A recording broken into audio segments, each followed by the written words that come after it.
Hey Trans and Fit family, I got another video for you today. Today I wanted to talk about how to increase your estrogen levels naturally. So this is for male to female transgender girls like myself. So how to naturally increase your estrogen levels with the entire goal and purpose so that we can lower the prescription dosage that we're taking for estrogen.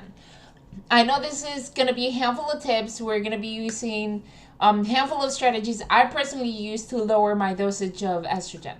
I don't want to go into specifics because I know a lot of people are self-medicating, and I know that's needed by a lot of people, but I encourage you to find a clinic to help you monitor your blood work. Of course, that goes without saying. I am also not a doctor, so all this comes from my personal experience and nothing else.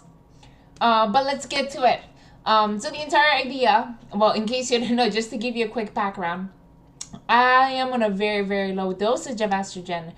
And I've done certain things in order to decrease that level as the time goes. So the entire purpose I'm making this video is for you to sort of get an idea and understand that the less level of estrogen, like pills, the little pills we take, the better it is for your body because you're putting a less load on your liver, on your body to process the chemicals and the hormones in your stomach. So by doing so, we decrease the chances of having any complications. So I think it goes without saying that HRT is a very safe procedure, but why even risk it? I want to minimize the amount of pills I'm taking on a daily basis with the entire purpose so that in the future I'm less likely to have any other complications or issues like that. I don't want to have issues with my liver or my blood or anything like that. I want to live for a long period of time and have a big giant family. So let's get down to it. Few things and strategies we can use every day to naturally increase our estrogen levels so that we can get the best results. And naturally, our doctors, after checking our blood work, they're like, okay, we can lower your estrogen dosage. So the entire thing is eat natural things so that you naturally have more estrogen in your body as opposed to having to take so many pills. Like I'm not a big fan of taking this pill. So let's get to it. I have 7 major topics I wanted to go over with you. So the first one, it goes without saying, is a balanced nutrition with specific foods that we're going to go into details. For example, food number 1 I recommend are legumes. So things like soybeans, lentils, garbanzos, anything that's in that family of foods have what are called phytoestrogens, which are naturally occurring estrogen looking like molecules that when your blood, like they're inside your body in the blood and running around your blood, your body thinks they're actual estrogen, and a lot of times will react thinking it's estrogen even though it's not. They just molecularly look very similar. That's why they're called phyto, like for plant estrogens. The next thing goes, and this is a little bit of a myth, but I'll tell you from my own personal experience, exercising. I think it goes without saying that you need to be in a healthy body and try to work out at least, I suggest 30 minutes a day. There's a lot of people out there that says don't overdo exercising because it increases your estrogen levels. I can tell you what, on my least days I exercise about 30 minutes, as much as 3 hours a day. I go super hardcore with my workouts, and my estrogen levels are tiny low. Like they're super low. Like I barely take any of these anymore. So my point is, the more you exercise, the better you're going to look, the better you're going to feel. And it's all about finding the right measurement for you, right? So I suggest at least 30 minutes a day. If you're hardcore like me and want to work out 1-2 hours a day, bring it. I want to hear about it. So tip number 2 is adding a little exercise. Tip number 1 was the legumes and things like soybeans, lentils, beans, black beans, etc.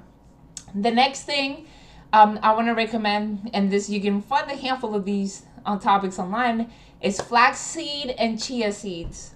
I can tell you this, I eat a ton of chia seeds for breakfast. As a matter of fact, my go-to breakfast is a bowl of, I wish I had the containers with it, but I have a half a cup of oatmeal, like oatmeals, usually with some fruit. I usually try to put blueberries. Any of the berries families are great antioxidants. You want to have that in your body to begin with. But I usually put like a tablespoon of flax or chia seeds. Chia seeds are my go-to like breakfast in my oatmeals, and then I put like cinnamon and ginger and a handful of other things. But chia seeds, high like in proteins and carbohydrates. It's a great freaking, I call it a superfood. I love chia. Anyways, that's another one, adding flax seeds and chia seeds to your diet. The next thing, same thing, we were talking about the phytoestrogens before. Any soy products, things like soy milk, tofu, edamame, if you like the Japanese style when then you cook the green beans. What I need to remember is there's a lot of debate, and when it comes to soy-based products. So a lot of time for cisgender people, I don't recommend going high on soy-based products. But for girls like me, I'm going that natural route. So I'd rather eat a ton of edamame, eat a ton of soy milk or soy, like tofu, for example, tempeh, however you pronounce the last one. But I mean, the entire purpose is that I naturally increase my estrogen levels so that I don't have to take more pills. There's research that suggests that a large amount of tofu and soy-based products can lead to tissue growth in your breast and therefore breast cancer. So that is something that girls like us increase significantly when we start taking estrogen and things like that. That being said, I'm not saying go out and have like tofu every day. No, I go through like a block of tofu a week. So that's like 4 meals out of like 6 a day. Like, so 4 meals, split it into 6 times 7. It's quite a freaking bit. But I'm sorry, it's not that much. So it's a little bit, but not like crazy amounts. I just add it into my diet, but not as like the main source of food. And I think that's what I need to clarify. Any of the foods that I'm going over, like the legumes and things like that, there's things that I have a few times per week, but it doesn't mean that it's 90% of my diet. It's at the most 20 to 30%, okay? So I think for you to understand that it's a balanced nutrition, the number one tip is a balanced nutrition, but you want to add a little extra tofu, a little extra soy, like, not soy sauce. No, don't go for the soy sauce. But things like soy milk and tempeh and edamame, soy-based products that are not processed, not highly processed products, except for the tofu. But tip number 5 would be do not smoke. And I think that goes without saying. When you smoke, there's several things that happen. All the chemicals and everything you're throwing in your bodies to begin with increases your blood chances of blood clots. That's a huge thing because estrogen automatically increases our chances of blood clots. So you don't want to be smoking if you're on hormone replacement therapy to begin with, period. Another thing that people don't realize is the actual chemicals that you have in cigarettes and things like that inhibits your body from reacting to the estrogens. That means the more you smoke, the chances are the higher dosage of estrogen you need to take just for your body to absorb it. So handful of tips we're talking about now is not only to naturally increase your body's ability to have more estrogen naturally, but to optimize the absorption level. So the more your body's absorbing at once, the less your pills, the dosage for your prescription has to be. That's what I've been trying to say the entire time. Dosage for prescription, we're trying to lower that naturally. So smoking inhibits your body from being able to absorb the correct the amount of hormones that it needs to when it's in the stomach. I think it goes without saying the same thing goes for drinking. And I've said this a few times in different videos. Anytime you drink and you have alcohol in your tummy, guess what? Your body's so preoccupied trying to get that alcohol out of your system that if you happen to take your pills, it's just going to be like completely ignore it, and you end up going to either number 1 or number 2 them out of your body. And it's just going to be like a waste of money, waste of space, waste of time, and then it can have interactions with the alcohol. You don't want to be mixing those things up to begin with. So there's no smoking, goes without saying. The number 7 with entire no drinking. Yes, that's super important. Now, I know we're all adults, and I'm not going to say I don't drink. I do like going out with my friends and family from time to time, but just minimize it to the bare minimum. It's just something to keep in mind. No drinking and no smoking really goes a long way to allowing your body to naturally absorb as much as possible. And same thing with the entire balanced nutrition and a clean nutrition without processed foods. What happens is you're optimizing your body's ability to be able to absorb the estrogen and absorb the chemicals when you take your prescriptions in a natural way. So balanced nutrition, exercise at least 30 minutes a day.